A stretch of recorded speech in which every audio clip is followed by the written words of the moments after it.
Hello everyone, मैं हूं दीक्षा वैश और आज हम पढ़ने वाले हैं class 10 Maharashtra state board mathematics part 2 question bank. Start करने वाले हैं चैप्टर 2 पाइथागोरस थ्योरम।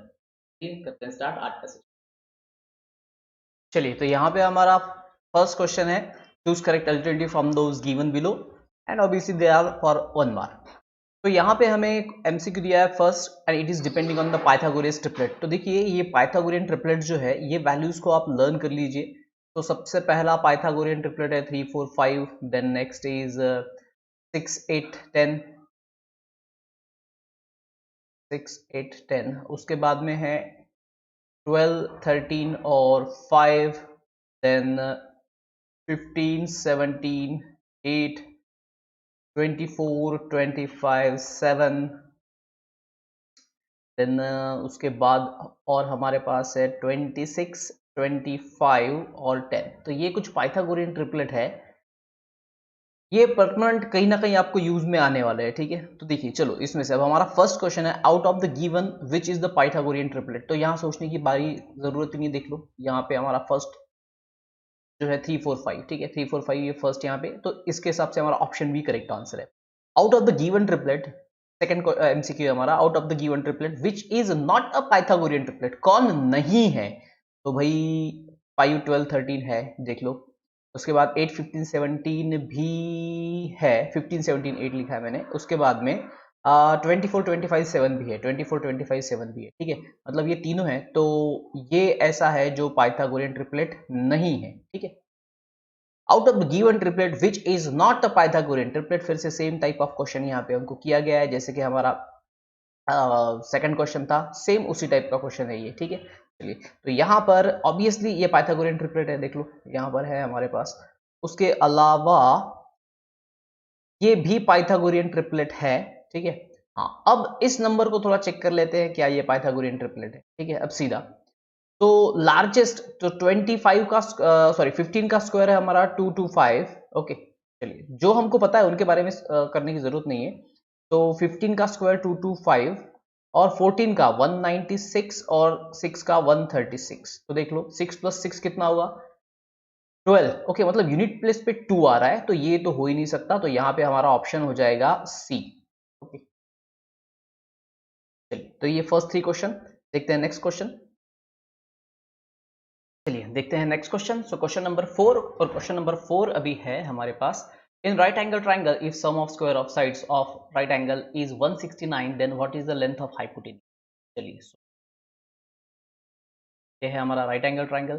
तो यहाँ पे देख लीजिए क्या प्रोवाइड किया है, कि मान लो दो साइड से ये, और इनके सम, स्क्वायर का सम जो है वो दिया है मुझे 169, जो होता है इक्विवेलेंट टू हाइपोटेनियस। ओके, तो अब अगर हाइपोटेनियस का स्क्वायर 169 है, दैट इज 169 किसका स्क्वायर है, तो 169 का स्क्वायर रूट हो जाएगा 13, मतलब हाइपोटेनियस इज 13। तो option the correct answer. Okay, so option B is the correct answer. उसके बाद है मेरे पास क्वेश्चन नंबर 5। अब यहाँ पे मुझे प्रोवाइड किया है rectangle having length 12 and diagonal is 20। चलिए, यहाँ पे मैं एक रेक्टेंगल ड्रॉ कर लेता हूँ। तो ये रेक्टेंगल है, और यहाँ पे मुझे प्रोवाइड किया है कि लेंथ ऑफ डायगोनल इज 12। ठीक है, तो ये diagonal, sorry diagonal is 20 and length is 12। तो ये साइड पूछा है। सो ऑब्वियसली हमको पता है कि रेक्टेंगल का हर एंगल जो है वो होता है 90 डिग्री का। तो पाइथागोरस थ्योरम में सीधा अप्लाई कर सकता हूँ। तो 20 स्क्वायर माइनस 12 स्क्वायर, तो मिल जाएगा मुझे ये वाला वैल्यू, राइट। तो 20 का स्क्वायर है 400, 12 का है 144, तो बचता है 256। 256 किसका स्क्वायर है भाई, तो 256 स्क्वायर है 16 का। चलो देख लो, तो 16, option D is the correct answer. Next है question number 6। If the length of diagonal of a square is √2, then what is the length of each side. यहाँ पे मेरे पास में क्वेश्चन है, और अब मुझे यहाँ पे बोला गया है लेंथ ऑफ डायगोनल। तो यहाँ पे मैं एक सिंपल सा फॉर्मूला आप लोगों को बताता हूँ। देखो, square side of square, sorry, formula जो है वो है side of square is equals to 1/√2 into diagonal. ये वैल्यू रख दो, आपको साइड ऑफ स्क्वायर मिल जाएगा। ठीक है, चलो, सो 1/√2। सो डायगोनल का वैल्यू कितना दिया है मुझे, यहाँ पे दिया है √2। So √2 get cancel, what will left, it equal to 1। Okay, तो option C is the correct देखते हैं नेक्स्ट क्वेश्चन।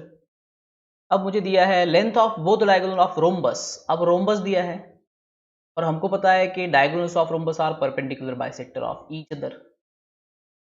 चलिए, और परपेंडिकुलर है मतलब एक दूसरे को परपेंडिकुलरली बाइसेक्ट करेंगे तो एंगल बनाएंगे 90 डिग्री का। तो एक जो बड़ा डायगोनल है वो है 80 का और आधा हो जाएगा तो हो जाएगा 40, और जो छोटा डायगोनल जो था 60 का तो वो आधा होके हो जाएगा 30, और 90 डिग्री के अपोजिट जो साइड है वो है हाइपोटेनियस, तो इसका मतलब this is nothing but the side of rhombus. तो यहाँ पे क्या हो जाएगा 30 का स्क्वायर प्लस 40 का square is equal to side of rhombus, right. चलिए, तो 30 का स्क्वायर है 900, 40 का स्क्वायर है 1600 और दोनों का एडिशन हो जाता है 2500 which is nothing but the square of 50। तो चलो, तो यहाँ पे हो गया मेरा answer B, so B is the correct answer. चलिए, तो ये थे 4 to 7 तक के एमसीक्यू। अब देखते हैं उसके आगे के एमसीक्यू। चलिए, अब देखते हैं आगे के क्वेश्चंस। तो क्वेश्चन नंबर 8 में मुझे प्रोवाइड किया है कि length of sides of a triangle A B C A square plus B square is equal to C square. तो देख लो ये कहाँ पे होता है, ये होता है हमारा राइट एंगल ट्राइंगल के अंदर। तो largest side square is equal to sum of square of other two sides. तो ये यहाँ पे हो रहा है, मतलब ये राइट एंगल ट्राइंगल है, दैट्स इट। चलिए, इन ट्राइंगल एबीसी, तो in triangle ABC, so triangle ABC के अंदर ये वैल्यू है मेरे पास ए बी जो दिया है मुझे, सॉरी ए बी नहीं, ये है ए सी जो दिया है मुझे 12, ये है बी, तो ये अच्छा 90 डिग्री प्रोवाइडेड नहीं है, बी सी है 6 और ए बी है मेरे पास 6√3। ऐसा कहाँ पे होता है जरा देखो, यहाँ पे B C is half of A C, B C is half of A C, right. और उसके अलावा ए बी इज √3/2 ए सी। देखो ए सी का वैल्यू अगर मैं 12 रख देता हूं यहाँ पे, तो 2 1 2 2 6 12, दैट इज 6√3। तो ए बी जो है ये √3/2 टाइम्स है हाइपोटेनियस के, और बी सी जो है ये हाफ है हाइपोटेनियस के, that is B C is side opposite to 30 and A B is side opposite to 60। तो यहाँ 30 60 90 कंफर्म हो रहा है। तो इसका मतलब मुझे एंगल ए अगर ढूंढना है तो 30 डिग्री और सी अगर ढूंढना हो तो 60। तो यहाँ पे मुझे ढूंढना है एंगल ए, तो ए का वैल्यू मेरा 30 डिग्री, ठीक है। चलिए, सो ऑप्शन ए को मैं कर देता हूँ यहाँ ठीक। चलिए, नेक्स्ट क्वेश्चन है अब मेरे पास डायगोनल ऑफ स्क्वायर। चलो, फिर से डायगोनल ऑफ स्क्वायर वाला कॉन्सेप्ट आया है। तो side of square is equal to 1/√2 times diagonal. ये रिलेशन है डायगोनल ऑफ स्क्वायर और साइड ऑफ स्क्वायर का, या फिर फॉर्मूला भी बोल सकते हैं हम साइड ऑफ स्क्वायर का।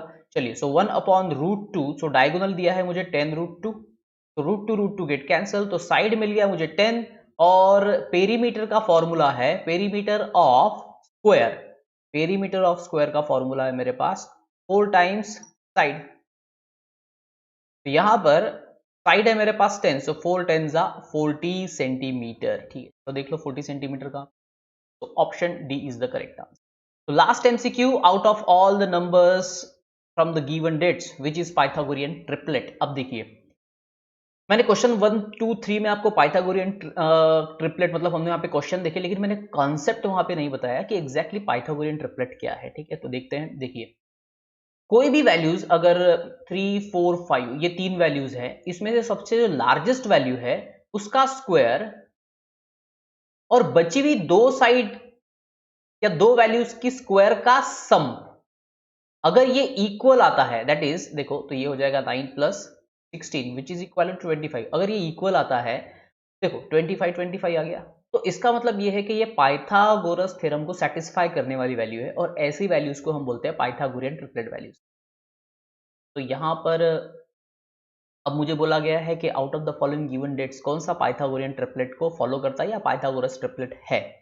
तो फर्स्ट वाला कैसे, चलिए, तो जैसे मैंने आपको स्टार्टिंग में भी कुछ वैल्यूज बताई थी, उसमें ये वैल्यू इंक्लूडेड है, और ये फर्स्ट ही वैल्यू है जहां पे हमको ये मिल जाएगा। 17 का स्क्वायर करके देख लो, 17 का स्क्वायर कितना होगा 289, और बची भी दो वैल्यूज का 15 का स्क्वायर प्लस 8 का स्क्वायर, 15 का है 225 और 8 का है 64, इन दोनों का एडिशन करेंगे तो हमको मिल जाएगा 289। तो ये दोनों इक्वल है, इसका मतलब ये पाइथागोरियन ट्रिपलेट है, और ऑप्शन कोई एक ही हो सकता है, तो बाकी चेक क्यों करना जब पहला ही करेक्ट है, ठीक है। तो यहाँ पे हो गए हैं हमारे एमसीक्यू कंप्लीट। अब देखते हैं हम नेक्स्ट क्वेश्चन। क्वेश्चन 1 बी का क्वेश्चन है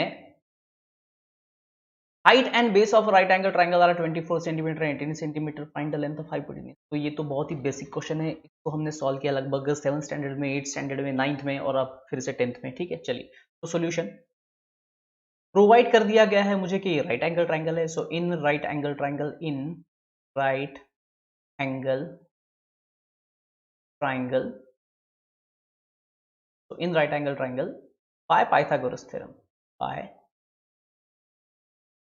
पाइथागोरस थ्योरम, तो hypotenuse square is equals to height square plus base. चलिए, तो अब यहाँ पे मेरे पास में हाइट का वैल्यू है 24, तो 24 का स्क्वायर, और बेस का वैल्यू है 18, 18 का स्क्वायर। चलो 24 का स्क्वायर है 576 और 18 का स्क्वायर है 324, तो दोनों मिला के हो रहा है देखिए 500 प्लस 300 800, 76 प्लस 24 100, 800 प्लस 100 इज 900, तो 900 किसका स्क्वायर है भाई? ऑब्वियसली 30 का। चलो, तो therefore hypotenuse is equals to, hypotenuse is equals to 30 centimetre. Obviously यहाँ लिखना पड़ेगा taking square root, taking square. Okay, so 1 mark question है, बहुत कुछ नहीं लिखना है और शॉर्ट में सिंपल में इतना काफी है। ठीक है, चलिए देखते हैं नेक्स्ट क्वेश्चन। हाँ, और दूसरा एक इम्पॉर्टेंट, क्योंकि अभी देखिए क्या है, अभी तक हम लोग जो लाइव स्ट्रीम लेते थे, लाइव स्ट्रीम में क्या होता था कि सिर्फ बताना होता था। अभी एक नया सेटअप और ऐड हुआ है, तो अभी यहाँ पे कैमरा हुआ है, तो कैमरा इधर है और स्क्रीन कुछ साइड में है, तो मैं इधर उधर इधर उधर कर रहा हूँ। ठीक है, तो थोड़ा एडजस्ट कर लीजिएगा आज। अब नेक्स्ट क्वेश्चन है यहाँ पे, तो from a given figure in triangle A B is perpendicular to B C. चलिए, तो जो गिवन है उसको लिख लेते हैं।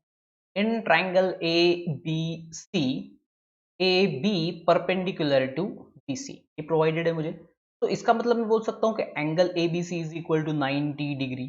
हाँ देखिए, एग्जाम में आपको क्वेश्चन पढ़ना पड़ेगा, समझना पड़ेगा, क्योंकि अब हमको पता है कि हम क्वेश्चन बैंक ले रहे हैं किस चैप्टर का, पाइथागोरस थ्योरम का। तो पाइथागोरस थ्योरम के अंदर ऑब्वियसली जब तक एंगल 90 डिग्री का नहीं बनेगा, या 30 60 90 नहीं बनेगा, 45 45 90 नहीं बनेगा, काम हो नहीं सकता। तो ऑब्वियसली एंगल 90 डिग्री का, तो ज्यादा सोचने। चलिए, तो ये तो गिवन, सॉरी ये तो गिवन है, इसके ऊपर का स्टेटमेंट मुझे गिवन लिखना है। उसके बाद एक और चीज दी है, A B is equal to B C provide किया है, ये भी गिवन है। अच्छा मुझे एक बात बताइए, दो साइड्स इक्वल है मतलब ट्राइंगल आइसोसेलेस ट्राइंगल है, और एक 90 डिग्री का एंगल है मतलब triangle isosceles right angle triangle है। तो मैं बोल सकता हूं therefore triangle A B C is isosceles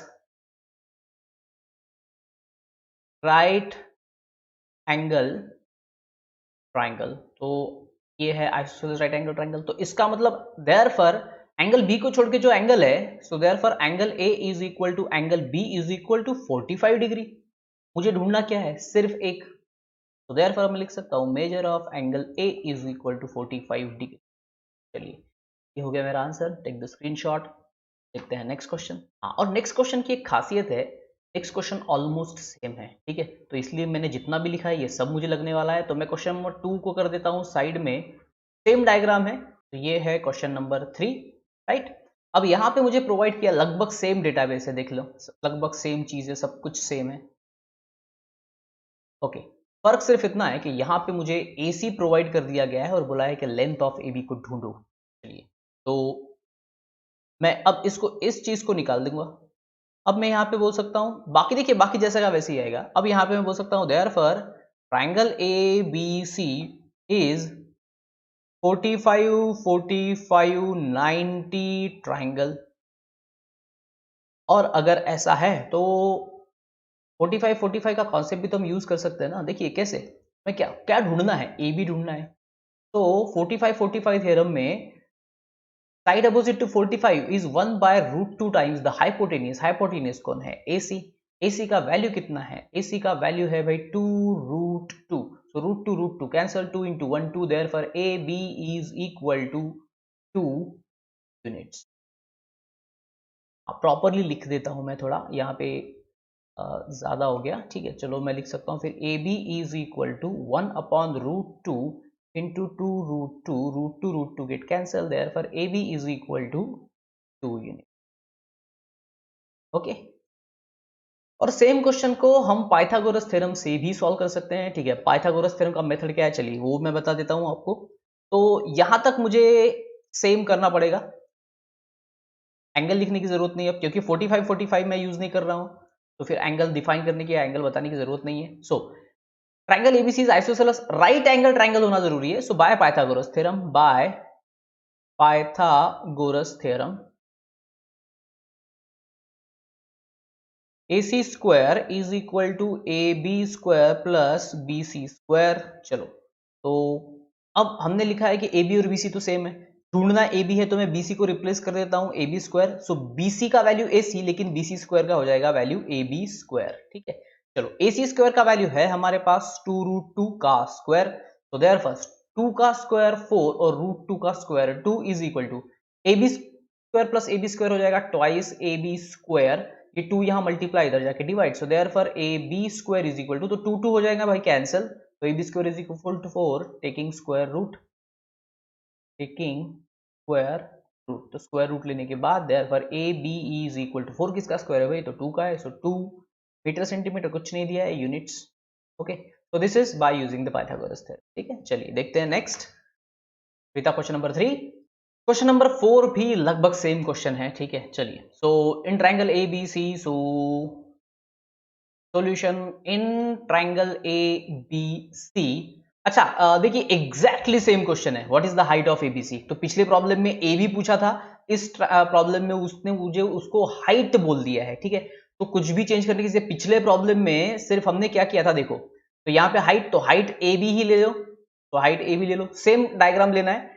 तो AB के लिए हमने वैल्यू अप्लाई किया था कुछ इस तरह से 1/√2 इंटू 2√2, राइट, ये लिखा था पिछले प्रॉब्लम में। इस बार लिखना है 5√2, देखो √2 कैंसिल हो जाएगा, AB का वैल्यू मतलब हाइट मिल जाएगा 5 यूनिट्स। सेम एग्जैक्ट क्वेश्चन है, कुछ भी चेंज नहीं है, सिर्फ 2√2 के बजाय 5√2 लिखना है। वहां पे आंसर 2 मिला था, यहाँ 5 मिलने वाला है। प्रोसीजर देखिए, ये मैंने शॉर्टकट में करके दिया है, ऐसा नहीं लिखना है एग्जाम में। जो क्वेश्चन नंबर 3 के लिए हमने प्रोसीजर किया है, वो पूरा प्रोसीजर आपको करना है। ठीक है, सिर्फ 2√2 की जगह 5√2 लिखना है, आंसर 5 मिल जाएगा, दैट्स इट। चलिए देखते हैं नेक्स्ट क्वेश्चन, तो ये काफी सिंपल था। Find the height of an equilateral triangle. तो इक्विलैटरल ट्राइंगल का हाइट ढूंढना जो है वो आसान भी है और डिफिकल्ट। आसान कैसे है, देखो अगर आपको फॉर्मूला बताए तो बहुत इजी है। चलो तो देखते हैं फॉर्मूला, मैं बताता हूं। Solution, height of an equilateral triangle, lateral triangle is equals to, तो हाइट है मेरे पास √3/2 into side of equilateral triangle. ठीक है, तो √3/2, साइड का वैल्यू दिया है 4, तो 2 1 जा 2, 2 2 जा 4, सो 2√3 सेंटीमीटर, ये हो गया height of an equilateral triangle. ठीक है, देखो 1 मार्क क्वेश्चन 3 स्टेप में सॉल्व हो गया। अब अगर आपको ये प्रोसीजर नहीं आता है तो फिर आपको क्या करना पड़ेगा, आप इसका स्क्रीनशॉट ले लीजिए। ठीक है, मैं दूसरा प्रोसीजर बता देता हूँ। चलिए, तो ये मैं इरेज नहीं कर रहा हूँ, ये एज इट इज रखना हूँ। तो अब आपको सबसे पहले करना पड़ेगा इक्विलैटरल ट्राइंगल ड्रॉ, फिर एक परपेंडिकुलर ड्रॉ करो जिसको हाइट बोलना है। तो इक्विलैटरल ट्राइंगल मान लेते हैं कि ABC है और AD है वो परपेंडिकुलर हाइट। तो अब हमको पता है कि इक्विलैटरल ट्राइंगल का हर एंगल होता है 60 डिग्री, हाइट परपेंडिकुलर तो ऑब्वियसली है 90 डिग्री, ये बन जाएगा 30 डिग्री। तो ट्राइंगल हो गया ADC ABD ट्राइंगल जो है ये हो गया 30 60 90। तो 30 60 90 के बेस पे आपको हाइट चाहिए AD किसके अपोजिट में, 60 के opposite, side opposite to 60 is, that is AD is equal to √3/2 times the hypotenuse। hypotenuse कौन है, AB, और AB is nothing but the side of equilateral triangle। तो ये हो गया 4, लिख दो यहाँ पे 4, 2 1 2, 2 2 4। ठीक है, सो 2√3। देखिए दोनों ही प्रॉब्लम्स, मतलब ये दोनों मेथड्स मैंने बताई है, आंसर सेम आने वाला है, लेकिन ये 3 स्टेप में खत्म होगा। इसमें आपको ट्रायंगल ड्रॉ करना है, कंस्ट्रक्शन बताना है, उसके बाद में 30 60 90 ट्रायंगल बताना है, फिर उसके बाद में स्टेटमेंट यूज करना है। मतलब 5-6 लाइंस या उससे भी ज्यादा लाइंस इसमें लगेंगी। ठीक है, चलिए, तो बेटर है आप इस मेथड से जाइए, फॉर्मूला लर्न कर लीजिए, आगे भी काम में आएगा।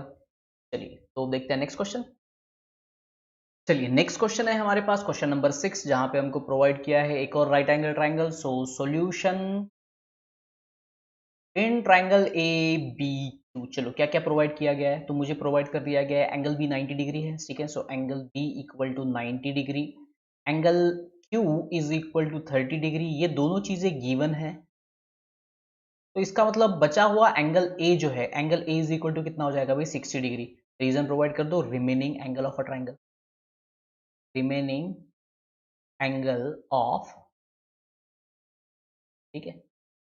अब ढूंढना क्या है, ए बी का कीमत ढूंढने को बोला है, साइड अपोजिट टू 30, तो ये कॉन्सेप्ट मैं यूज कर सकता हूं। तो therefore triangle ABC is 30, 60, 90 degree triangle, ठीक है। ये 30, 60, 90 का ट्राइंगल है, तो उसके हिसाब से मैं लिख सकता हूं therefore AB is equals to half of hypotenuse, who is hypotenuse, AQ। तो therefore रीजन यहाँ पे बता दो, side opposite to 30, side opposite to 30 degree. चलो therefore AB is equals to half of, AQ का वैल्यू है हमारे पास 8 प्रोवाइडेड है, तो हाफ ऑफ 8 इज 4 सेंटीमीटर। तो ढूंढना था मुझे AB और मिल गया AB, AB is equal to 4 centimetre. Okay and that's it. देखते हैं नेक्स्ट क्वेश्चन। तो question 7, in right angle triangle length of hypotenuse is given, height is given and base पूछा है। तो क्वेश्चन नंबर 1 के जैसा ही क्वेश्चन है, ठीक है। चलिए तो देखते हैं solution. In right angle triangle by Pythagoras theorem, in right angle triangle by Pythagoras theorem, by Pythagoras theorem जाएगा, by Pythagoras theorem, by Pythagoras theorem। तो Pythagoras theorem के अकॉर्डिंग फिर अब क्या बोल सकता हूं मैं, hypotenuse square is equal to height square plus basis. Values apply कर देते हैं। सो हाइपोटेनस का वैल्यू है मेरे पास 25, 25 का स्क्वायर, हाइट का वैल्यू दिया है 7, 7 का स्क्वायर, और बेस है unknown, so base square is equals to base square equal to 25 का स्क्वायर 625, और ये 7 स्क्वायर यहाँ पॉजिटिव होगा, उधर शिफ्ट हो जाने के बाद हो जाएगा नेगेटिव, तो 7 का स्क्वायर होता है 49 और 625 माइनस 49 इज 576। so therefore taking square root on both side, और 576 किसका स्क्वायर है भाई, सो टेकिंग स्क्वायर रूट। चलो तो 576 अगर आपको याद आ गया हो तो it is the square of 24, so therefore base is equal to 24 centimetre हो गया मेरा। तो base 24 centimetre can take this for now. चलिए देखते हैं next question, question number 8। Okay, so if triangle having sides 50 centimeter, 14 centimeter, 48 centimeter, then state whether the given triangle is right angle triangle or not। तो ये है converse of Pythagoras theorem का concept, और Pythagorean triplet concept को भी आप यहाँ पे यूज कर सकते हो। चलिए तो देखते हैं।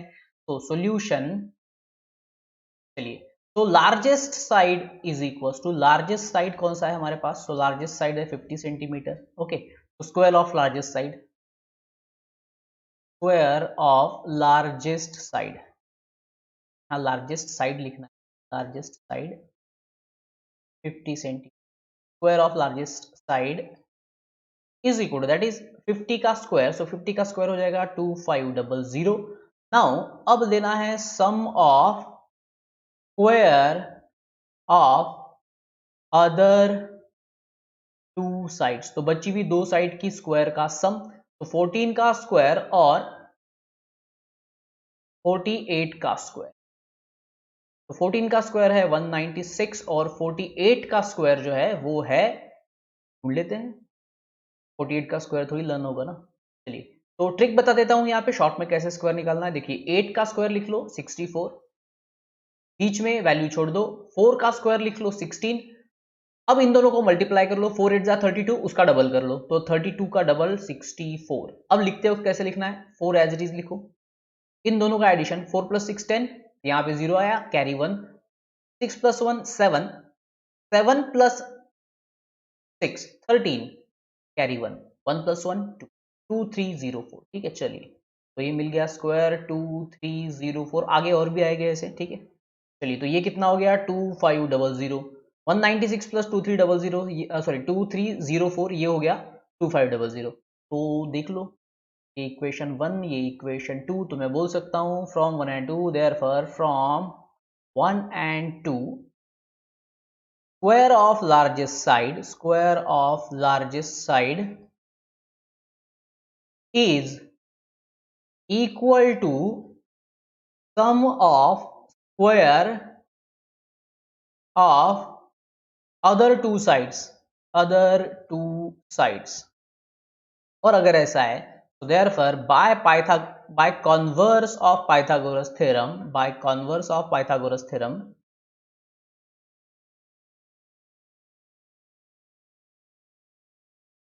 These are sides of right angle triangle. ठीक है, by converse of Pythagoras theorem these are sides of Pythagoras theorem।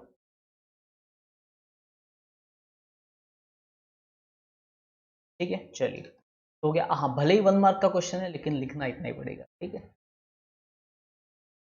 चलिए तो देख लीजिए।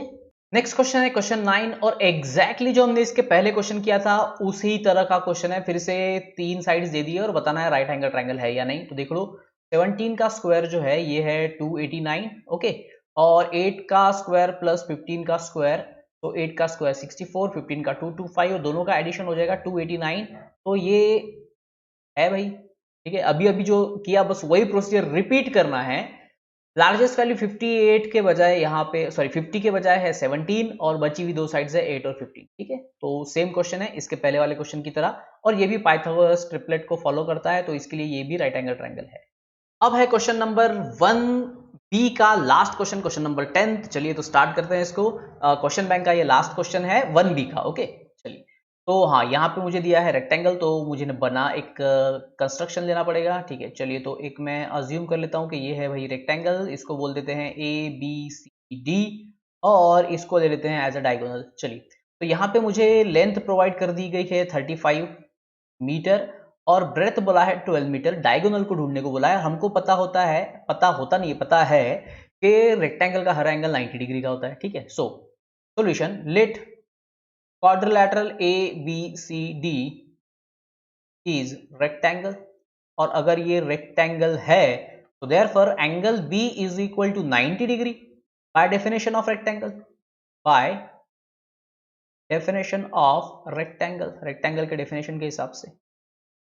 तो in right angle triangle, in right angle triangle ABC, so in right angle triangle ABC, so hypotenuse कौन है? hypotenuse AC square is equals to AB square plus BC square। चलिए values रख देते हैं अब।